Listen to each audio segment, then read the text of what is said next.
gonna be a goodie, and you gonna love it. Welcome back.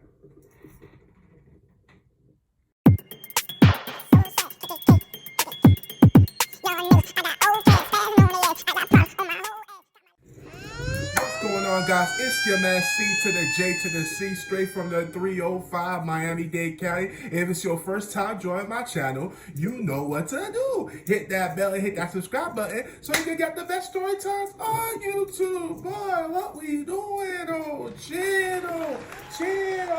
chill. Welcome back to my channel, guys. It's your man, the one and only.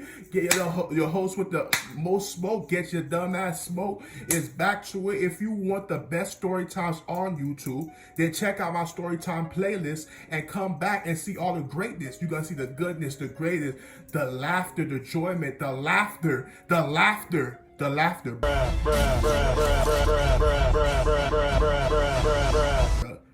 What are we doing here? Like the best storytime content that you came to the right channel. It's your man C.j.C from Miami-Dade. Moved out here to Orlando for college. Decided to stick around. Today we got another goodie story time for you guys. Hope you guys love it. This one is basically about an 8th grade teacher. His name is Dr. Pollock. And Dr. Pollock, bruh. So when I was in 7th grade, my brain class was always in front of us. Like when I was in 7, he was in 8. When I was in 6, he was in 7. So when I was in 7th grade, my brain was in 8th grade. And basically, like, I always ask them questions like what teachers to look forward to, how their personality is, what they be like, what to expect in their class, all that good stuff. And he'd be telling me like what to do, how to survive, what to basically like how to move in each class and every teacher that you have and stuff like that. And one teacher he used to talk about is Dr. Pollock. He said Dr. Pollock don't play with none of that shit. He's like no BS. Like he's the one. He got jokes. He like to give us life lessons. He's gonna teach you like you really gonna learn about. And Dr. Pollock taught science class. I forgot what science class it was. But yeah, like I knew what to expect from his class, but it was just like, wow, like everybody was talking about Dr. Pollock when I was in 7th grade. My brother 8th grade class was talking about him. So it was just like, okay, like you really want to see like what his class about, and he's the most talked about teacher, like what the teacher about. So when my brother class moved on to high school, they were finished with middle school, and it was finally our time, 8th grade year hit. So when 8th grade year came, and basically like it was a science class, and this was the moment. It was like Dr. Pollock class. So getting into Dr. Pollock class, my brother was telling life lessons, life stories, all that stuff. So we all sat down, like me and our class. And one thing about my class, like my class in general, my class in general, they all were rebels. So it's like you're not gonna tell us shit what to do, how to do it. You can't tell us shit. We always ready to fight. All that shit and stuff like that. All of that came with my class. So you knew what you was getting yourself into when you taught a class that my class was in. So basically, it was like, even though all my brother could say, Dr. Pollock not the one to try any of y'all antics with or jokes with, stuff like that, we was just like, who Dr. Pollock? Like, do you know who he is? Like, you get me? Like, we was just those type of kids when we was in middle school. And basically, we got to Dr. Pollock class, and it was just like, oh, he said, welcome. And then he was talking about, he said, I see a lot of promise in this class. I see like a lot of students that could be great, but will y'all live up to that potential and that the greatness I see in each and every one of y'all? Well, one of y'all, he said, because some of y'all, he said, I'm gonna be real.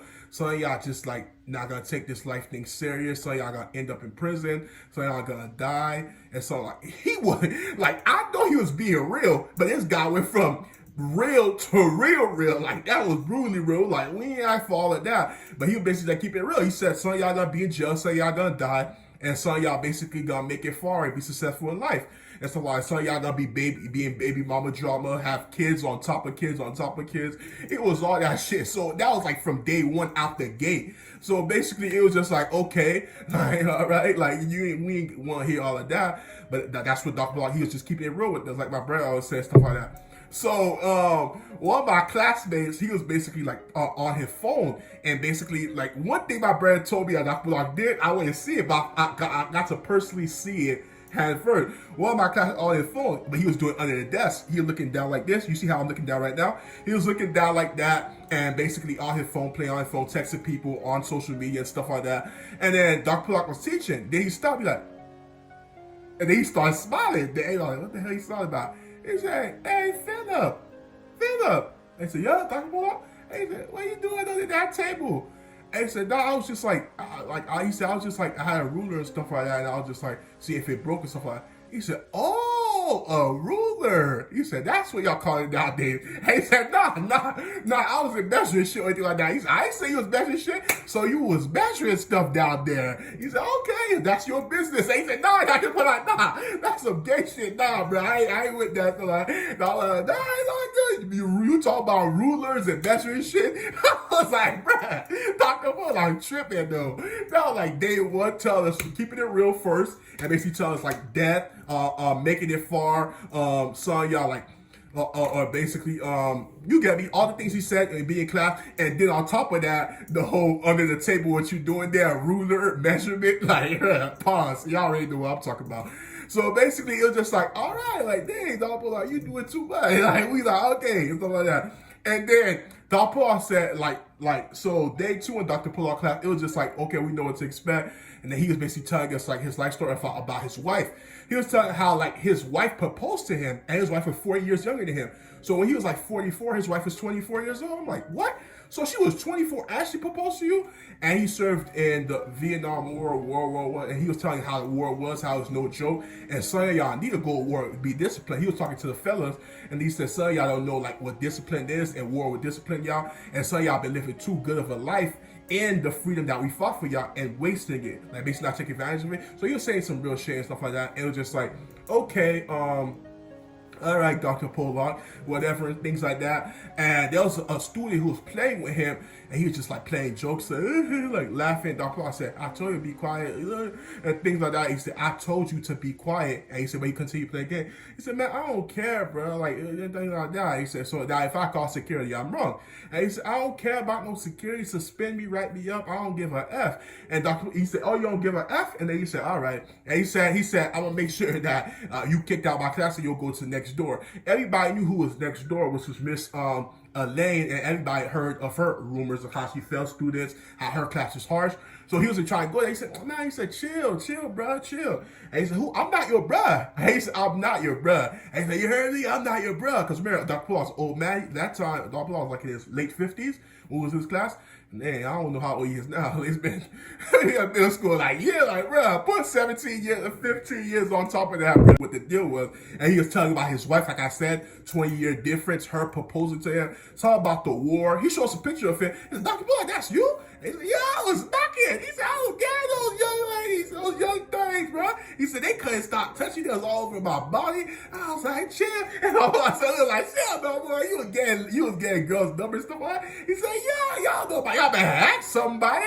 Y'all better ask somebody. He said, you better believe that, huh, Dr. Pollock? Yeah. And I was like, in the class, we all said, believe that, yeah, in middle school. So we already know what time it was. So Dr. Pollock told about his wife, 20-year different. And then somebody was just like, Dr. Pollock, man. And he said, look, like he was trying too hard now. Like we was even focused on this nigga. He was like, Dr. Pollock, look. And Dr. Pollock said, what? He said, look. He said, I'm looking at your table. I'm like, bro, what you doing? You obviously want him to say that. And Dr. Pollock said, okay. And he said, don't you want to know what I'm doing at the table? And he said, Dr. Pollock said, what you doing under that table? And he said, you measuring something? And he said, no, I'm just seeing if my ruler big. And he said, your ruler big? Oh, he said, that's what you look. He said, for the ladies. And like, you already know I got that big ass ruler. And Dr. Pollock said, well, how about use that big ass ruler to smack the taste out of you? Everybody started rolling. The class was lit. Dr. Pollock was the one. He told us life lessons, and he told us lessons that we should take too with us in our life. The sad part, by some people in my bread class, we said we'll go to prison. Most of them ended up in prisons. It was a death that happened. A story that Dr. Paul literally said, if you don't change your life around, you're going to die. He did end up dying in middle school. Middle school was crazy. Remember, I went to a bad middle school. But Dr. Pollock was the teacher that really wanted the best for us and kept it real with us. And that's all you can act for. But y'all already know that's it for today's story time. Appreciate every single one of y'all. Hit that like, hit that subscribe, and comment. Like that like button too, because it helps with the rating charts and story time stuff. But I appreciate every single one of y'all. It's your man C to the J to the C. And I'm out. Be breezy. Yeah, most these niggas ain't tryna see you win. And I can't trust nobody, not interested in being friends. It's free all of my niggas till my niggas free again. Winning blind through these Cartiers, I can see again. I'm riding rich, but I remember